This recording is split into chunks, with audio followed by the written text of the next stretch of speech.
मंडळी, राज्यात ऑपरेशन टायगरची जोरदार चर्चा सुरू असताना गेल्या आठवड्यात उपमुख्यमंत्री एकनाथ शिंदेंनी दिल्लीत पंतप्रधान नरेंद्र मोदींची भेट घेतली. ज्यानंतर महाराष्ट्रातील राजकारण ढवळून निघालं. शिवसेना उभाटा पक्षाचे 9 पैकी 6 खासदार पक्षांतर करणार अशा चर्चांना उधाण आलं. त्यावर उद्धव ठाकरेंनी देखील खबरदारी म्हणून आपल्या खासदारांना मातोश्रीवर बोलावून घेत त्यांची समजूत काढल्याच्या बातम्या समोर आल्या. पण या बैठकीतील खासदारांचा जो फोटो समोर आला त्यात परभणीचे खासदार संजय जाधव गैरहजर राहिल्याचं दिसलं. त्यावरून उलटसुलट चर्चा सुरू झालेल्या असतानाच खासदार संजय जाधव यांनी नुकतीच दिल्लीत केंद्रीय मंत्री अमित शहा आणि केंद्रीय रेल्वे मंत्री अश्विनी वैष्णव यांची भेट घेतली. त्यामुळे खासदार संजय जाधव शिवसेना शिंदे गटात प्रवेश करणार असल्याच्या चर्चांना आणखी बळ मिळालं. तर दुसरीकडे ठाकरे गटाचे हिंगोलीचे खासदार नागेश पाटील आष्टीकर आणि यवतमाळ वाशिमचे खासदार संजय देशमुख यांचाही एक फोटो नुकताच व्हायरल झाला, ज्यात ते शिंदे गटाचे केंद्रीय मंत्री प्रतापराव जाधव यांनी आयोजित केलेल्या स्नेहभोजनाला उपस्थित राहिल्याचं दिसतंय. शिंदे गट आणि ठाकरे गटातील टोकाचा राजकीय संघर्ष पाहता या दोन खासदारांनी मंत्री प्रतापराव जाधव यांची घेतलेली भेट म्हणजे मोठ्या राजकीय हालचालींचा इशारा असल्याची चर्चा आता रंगली आहे. थोडक्यात काय, तर ऑपरेशन टायगरच्या जाळ्यात ठाकरे गटाचे हे 3 खासदार अडकणार असल्याचं बोललं जात आहे. त्याच पार्श्वभूमीवर काही महत्त्वाच्या गोष्टी आपण या व्हिडिओतून जाणून घेणार आहोत. मंडळी, परभणीतील ठाकरेंचे खासदार संजय जाधव यांच्या मनात नेमकं चाललंय काय, असा प्रश्न का निर्माण झालाय ते आधी पाहूयात. तर महाराष्ट्रात ऑपरेशन टायगरच्या चर्चांनी जोर धरलेला असतानाच 22 मार्चला उद्धव ठाकरेंनी मुंबईतील मातोश्री निवासस्थानी त्यांच्या खासदारांची बैठक बोलावली. या महत्वाच्या बैठकीला आमदार आदित्य ठाकरे, उपनेत्या प्रियंका चतुर्वेदी यांच्यासह पक्षाचे 8 खासदार उपस्थित होते. पण खासदार संजय जाधव यांनी या बैठकीला दांडी मारल्यानं ते चांगले चर्चेत आले. तसं तर संजय जाधव हे कडवट शिवसैनिक म्हणून ओळखले जातात. परभणी विधानसभा मतदारसंघातून 2 वेळा आमदार व लोकसभेत खासदार म्हणून त्यांची ही तिसरी टर्म आहे. कुठल्याही आणीबाणीच्या प्रसंगात वेळप्रसंगी रस्त्यावर उतरून ते शिवसेनेचा आवाज बनलेले आहेत. शिवसेना पक्षात फूट पडल्यानंतरही त्यांनी ठाकरेंचीच साथ दिली. शिवाय एकनाथ शिंदेंवर ते अनेक वेळा कडाडून टीकाही करतात. पण मागील काही दिवसांपासून पक्षाच्या वरिष्ठ नेतृत्वावर ते काही मुद्द्यांवरून नाराज असल्याचं बोललं जात आहे. स्थानिक स्वराज्य संस्थांच्या निवडणुकीत अपेक्षित पाठबळ न मिळाल्यामुळे खासदार जाधव यांचे पक्षश्रेष्ठींशी मतभेद झाल्याचं बोललं जात आहे. त्यामुळे संजय जाधव शिंदेच्या शिवसेनेत प्रवेश करणार असल्याची कुजबूज त्यांच्या कार्यकर्त्यांमध्ये देखील सुरू झाली आहे.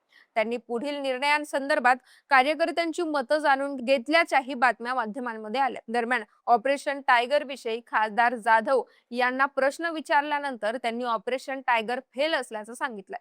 पण तरीही त्यांच्या पक्षांतराच्या चर्चा काही थांबायला तयार नाहीत.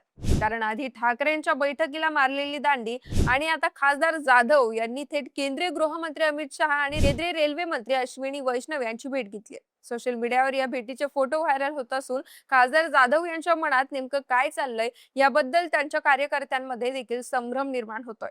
खासदार संजय जाधव यांनी मात्र आपण दोन्ही केंद्रीय मंत्र्यांची फक्त कामानिमित्त भेट घेतल्याचं सांगण्यात येत आहे. अमित शहा यांच्या भेटीच्या संदर्भात खासदार जाधव यांनी सोशल मीडियावर पोस्ट करून सांगितलंय की केंद्रीय गृहमंत्री श्री अमित शहाजी यांची भेट घेऊन जनगणना 2027 मध्ये भटके विमुक्त जाती म्हणजेच व्हीजेएनटी समाज आणि आदिवासी समाज यांच्यासाठी स्वतंत्र कॉलम ठेवण्यात यावा, जेणेकरून योग्य नोंद होईल व त्यांना न्याय मिळू शकेल, अशी मागणी त्यांनी शहा यांच्याकडे केली आहे. तर केंद्रीय रेल्वे मंत्री अश्विनी वैष्णव यांची भेट घेतल्यानंतरही त्यांनी समाज माध्यमांवर पोस्ट करत माहिती दिली आहे की त्यांच्या लोकसभा क्षेत्रातील तसेच मराठवाड्यातील सर्व दैनंदिन रेल्वे प्रवासी नागरिकांच्या दीर्घकाळाच्या समस्या लक्षात घेऊन रेल्वे सुविधा आणि रेल्वे विकास या संबंधित 13 महत्वाच्या मागण्या केल्यात.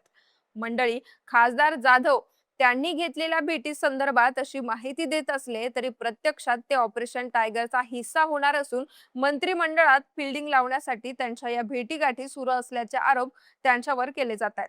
तर दुसरीकडे ठाकरे गटाचे नागेश पाटील आष्टीकर आणि संजय देशमुख या 2 खासदारांनी शिंदे गटाचे केंद्रीय मंत्री प्रतापराव जाधव यांची भेट घेतली आहे. मंत्री जाधव यांनी आयोजित केलेल्या स्नेहभोजनाला आष्टीकर आणि देशमुखांनी उपस्थिती लावली. या संदर्भातील त्यांचा फोटो ही व्हायरल झालाय. त्यामुळे 2 दिवसांपूर्वी झालेल्या या डिनर डिप्लोमसीची जोरदार चर्चा तर राजकीय वर्तुळात सुरू आहे. दरम्यान खासदार आष्टीकर यांनी मात्र या सर्व चर्चा निरर्थक असल्याचं म्हटलंय. माध्यमांशी संवाद साधताना ते म्हणाले की हा केवळ प्रतापराव जाधव यांच्या अॅनिव्हर्सरीचा कार्यक्रम होता. त्यांनी आम्हाला सभागृहात विनंती करत निमंत्रण दिलं होतं, त्यामुळे आम्ही फक्त 5-10 मिनिटांसाठी घरी जाऊन त्यांना शुभेच्छा दिल्या. यामागे कोणतीही राजकीय चर्चा नव्हती.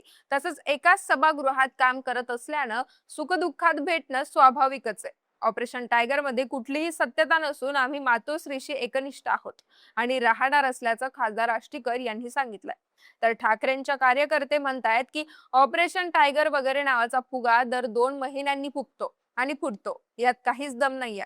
पण शिंदेचे मंत्री आमदार मात्र यावर ठाम आहेत आणि त्यामागे कारण असं सांगितलं जात आहे की उपमुख्यमंत्री एकनाथ शिंदेंना केंद्रात त्यांच्या पक्षाची ताकद वाढवायची आहे. म्हणजेच बार्गेनिंग पॉवर मोठ्या प्रमाणात वाढवायची आहे. त्यासाठी ठाकरे गटाचे 6 खासदार त्यांच्या निशाण्यावर आहे. जर या खासदारांनी शिंदे गटात प्रवेश केला तर लोकसभेतील शिंदे गटाची ताकद वाढू शकते. तसंच शिंदे गटाला केंद्रात आणखी 2 मंत्रिपदं हवी आहेत. त्यासाठी त्यांनी ऑपरेशन टायगर आखल्याची चर्चा आहे. महाराष्ट्रात देखील ठाकरे सेनेचे काही आमदार फोडून तोच पॅटर्न राबवण्याचा शिंदेचा उद्देश असल्याचं बोललं जात आहे. तसंच 2029च्या निवडणुकांसाठीची ही महत्वाची रणनीती देखील मांडली जाते. पण शिंदेच्या या रणनीतीला केंद्रातील भाजपकडून म्हणजेच अमित शहा यांच्याकडून अजूनपर्यंत पूर्ण पाठिंबा मिळालेला नसल्याची माहिती समोर येते. मंडळी, एकीकडे या ऑपरेशन टायगरच्या चर्चा होत असताना आता शिंदेची शिवसेना आणि अजित पवारांची राष्ट्रवादी भविष्यात भाजपमध्ये विलीन होणार असल्याचं खळबळजनक वक्तव्य संजय राऊत यांनी केलंय. त्यामुळे येत्या काळात महाराष्ट्रात नक्की कुणाची रणनीती यशस्वी होते ते पाहणं महत्वाचं असेल. बाकी शिंदेच्या ऑपरेशन टायगर बद्दल तुम्हाला काय वाटतं याबद्दल कमेंट बॉक्स मध्ये व्यक्त व्हा.